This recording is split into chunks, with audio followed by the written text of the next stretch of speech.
ఉంగరం కోసం ఇంత పెద్ద మొత్తాన్ని ఎవరో ముక్కు మొహం తెలియని వాళ్ళకి ఇవ్వబోతున్నాం. ఒక్కసారి భువన మేడంతో గాని అర్జున్ గారితో గాని చెబితే మంచిదేమో. వద్దు మైసమ్మ, ఇప్పుడు మనం పడుతున్న టెన్షన్ చాలు. వాళ్ళని కూడా అనవసరంగా ఎందుకు ఇబ్బంది పెట్టడం? అది కాదు కావేరి, ఇంత పెద్ద అమౌంట్ డ్రా చేశావన్న సంగతి ఈ రోజు కాకపోతే రేపైనా ఇంట్లో వాళ్ళకి తెలుస్తుంది కదా. అప్పుడే నీ విషయం వాళ్ళకి చెప్పి తీరాలి కావేరి. ముందు చెప్తే ఏ ప్రాబ్లం ఉండదు. వాళ్ళంతటి వాళ్ళు తెలుసుకుంటే చాలా గొడవలవుతాయి. నేను చెక్ తీసుకోవడం అర్జున్ బాబు చూశారు మైసమ్మ. ముందు ఎక్కడికి అని అడిగారు. నేనిప్పుడేమీ అడగద్దు అన్నాను. దాంతో సైలెంట్ అయ్యారు. చాలా డేంజర్ గేమ్ ఆడుతున్నావు కావేరి. ఇలా ఎవ్వరికీ ఏ విషయం చెప్పకుండా ఒంటరిగా ఫైట్ చేయడం కరెక్ట్ కాదు. నన్నేం చేయమంటావు? నాకొచ్చిన సమస్య అలాంటిది. నేను దీన్నెవరితోనూ డిస్కస్ చేయలేను, అలాగని వదిలేయలేను. కావేరి, నాకు తెలిసి నీ దగ్గరికి ఏ సమస్య రాదు. నువ్వే వాటిని వెతుక్కుంటూ వెళ్తావు. మైసమ్మ, ఎందుకు ఏమిటి అని అడగకుండా నాకు సాయం చేస్తానని చెప్పావు. ఇప్పుడు మాట తప్పద్దు. ప్రేమలోనూ స్నేహంలోనూ ఇచ్చిన మాట తప్పకూడదు. సరే పద, వెళ్దాం. ఏది జరిగితే అది జరుగుతుంది.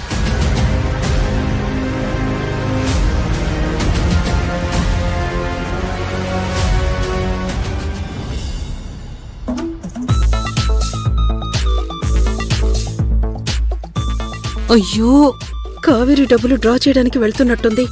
నేనేమో ఇక్కడ బుక్ అయిపోయాను. నా బతుకు తగలయ్యా.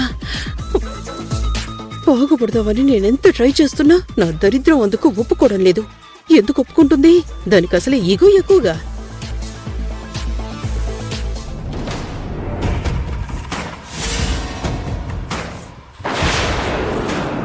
అయ్యో బాబోయ్, నేను అర్జెంటుగా స్పాట్కి వెళ్ళి వాళ్ళ దగ్గర డబ్బులు తీసుకోవాలి. ఎలాగా? రాజుగారికి చెప్పి వెళ్దామా? వద్దులే, వీళ్ళకి చెప్పేదేంటి? మైసమ్మ ఎలాగూ లేదుగా. బాలిక,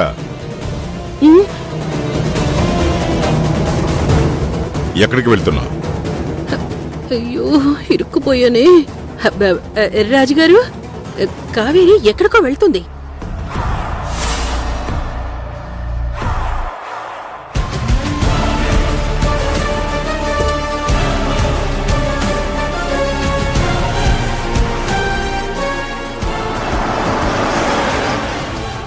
అవును, వెళ్తుంది.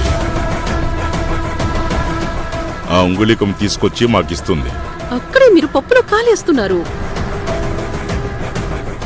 కావేరి నిజమైన ఉంగరాన్ని తెస్తుందో లేకపోతే మొన్నట్లా నకిలీ ఉంగరాన్ని తెస్తుందో, అందుకే నేను తనకి తెలియకుండా ఫాలో అవుదామనుకుంటున్నాను. ఈసారి నన్ను మోసం చేయటం అసాధ్యం. ఆ అంగుళికము నాకు దగ్గరలో ఉంటే మాకు తెలిసిపోతుంది. అవును బాలిక, కావేరి ఉంగరము తీసుకురాగానే అది అసలో నకిలీయో ప్రభువుల వారికి తెలిసిపోతుంది. ఆ సంగతి నాకు కూడా తెలుసురేవోయ్. అందుకే ఉంగరాన్ని నా దగ్గర పెట్టుకోకుండా ఎక్కడో దాచాను. రాజుగారు, మీ మనిషిగా నేనొక మాట చెప్తాను. కావేరి అందరిలాంటి మనిషి కాదు. తను ఎలాంటి మాయ చేస్తుందో మనకు తెలీదు. అందువల్ల తన వెనకే వెళ్లి చూడ్డం మంచిదని నాకు అనిపిస్తోంది. ఇప్పుడు ప్రభువుల వారిని ఒప్పించి ఈ పంచదార చిలకతో నేను వెళ్తే దారిలో అచ్చకబుచ్చుకలు ఆడవచ్చు కదా. ప్రభు, ఈ బాలిక చెప్పేది నిజం. ఆ కావేరి సామాన్యురాలు కాదు. బాలికతో పాటు నేను కూడా వెళ్ళి నిజం తెలుసుకొని వస్తాను. ఎందుకు పొట్టిబావా? నువ్వు రాజుగారికి తోడుగా ఉండవు. బాలిక, చిత్రగుప్తుడు చెప్పేది నిజం. కావేరి సామాన్యురాలు కాదు. ఇద్దరూ వెళ్ళండి. ఈ పొట్టి బావగాడేంటి చెప్పుకి అంటుకున్న బబుల్ గమ్లా నాకంటుకుపోయాడు? ఇప్పుడు నేనెలా ఆ ఉంగరం కావేరికి అప్పగించాలి? వాళ్ళ దగ్గర డబ్బులు ఎలా తీసుకోవాలి?